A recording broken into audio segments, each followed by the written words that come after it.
మరి ఉత్తరంలో వారి సందేహం చూద్దామండి. కరీంనగర్ నుంచి జెస్సీ రాస్తున్నారు. గుడిలోకి వెళ్లే ముందు గడపకు ఎందుకు నమస్కరిస్తారు తెలియజేయగలరు అంటూ రాస్తున్నారు. శ్రీ వైష్ణవ సంప్రదాయంలో భక్తులు తమని తాము భక్తాంఘ్రి రేణువు అనుకుంటారు.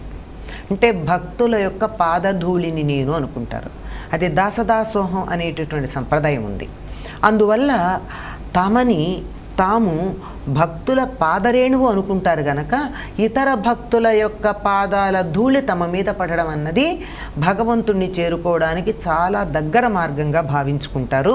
అందుకని దేవాలయాల్లో తమ పేరుతో మెట్లు కట్టించుకోవడం కనపడుతుంది. పైగా ప్రముఖమైన దేవాలయాలు చూడండి, శ్రీశైలం కానీ తిరుపతి కానీ, ఆ దేవాలయానికి కొండ మీద ఉంటే ఎక్కుతూ ఉంటే ఆ మెట్ల మీద వీళ్ళ పేర్లు ఉంటాయి. ఎందుకు వీళ్ళ పేర్లు రాసుకుంటారు అంటే ఆ పేరు మీద ఒక భక్తుడు కాలు పెట్టి తొక్కి వెడితే ఆ ధూళి తమ మీద పడ్డట్టుగా భావించుకుని తాము శరీరంతో ఉన్నా లేకపోయినా తమకి భక్తుల యొక్క పాదధూళి లభ్యమైంది అని. అందుకే తమని తాము దేవాలయానికి ముందు ఒక ప్రముఖమైనటువంటి తమ ఇష్టమైనటువంటి దేవుడి గుమ్మంలో గడపగా మారితే చాలనుకుంటారు. తిరుపతిలో మనకుంది కదండి కులశేఖరాళ్వారు పడి అంటారు. అంటే ఆ గడప కులశేఖరాళ్వారే, ఆళ్వారుల్లో ప్రముఖుడైనటువంటి ఆయన, చక్రవర్తి అయినటువంటి ఆయన స్వామి ముందు తాను గడపగా మారితే భక్తులందరూ తాను తొక్కుకుంటూ వెడితే చాలు, అంతకన్నా ఈ జీవితానికి మరొకటి ధన్యత లేదు అని భావిస్తారు. అందుకని ఆ విధంగా ప్రతి మెట్టు కూడా ఏదో ఒక భక్తుడి స్వరూపం.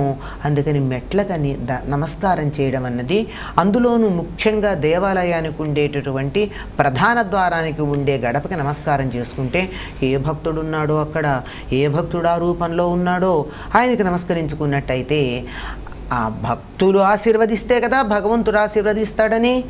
అందువల్ల ఆ భగవంతుడి ఆశీర్వాదం మనకు ఉంటుంది అనేటటువంటి ఆలోచనతో దేవాలయాలకు ఉన్నటువంటి ప్రధాన ద్వారానుకున్న గడప కన్నా నమస్కారం చేస్తారు. ఇప్పటికీ కూడా తిరుమల మెట్ల దగ్గర ఒక ప్రత్యేకమైనటువంటి ఉత్సవం, ఒకటి మెట్లోత్సవం అని ఒకటి చేస్తారు. అదే కాకుండా కొంతమంది మొక్కుకుంటారు. ఏమిటి?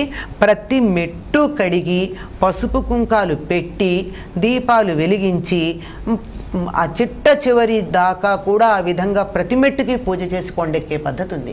వెంగమాంబ గారు ఆ విధంగానే పుట్టారట. తల్లి ఆ విధంగా చేసిన తర్వాత మంగమాంబ ఆ రకంగా తిరుమల కొండకి ఎక్కేటటువంటి మెట్లన్నింటినీ పూజించుకుంటూ వెళ్ళిన తర్వాత ఆవిడ అవతరించింది అని చెప్తారు. కనుక మెట్లన్నీ భగవద్భక్తుల స్వరూపాలు కనుక వాటికి నమస్కారం చేసుకోవడం అన్నది పద్ధతి.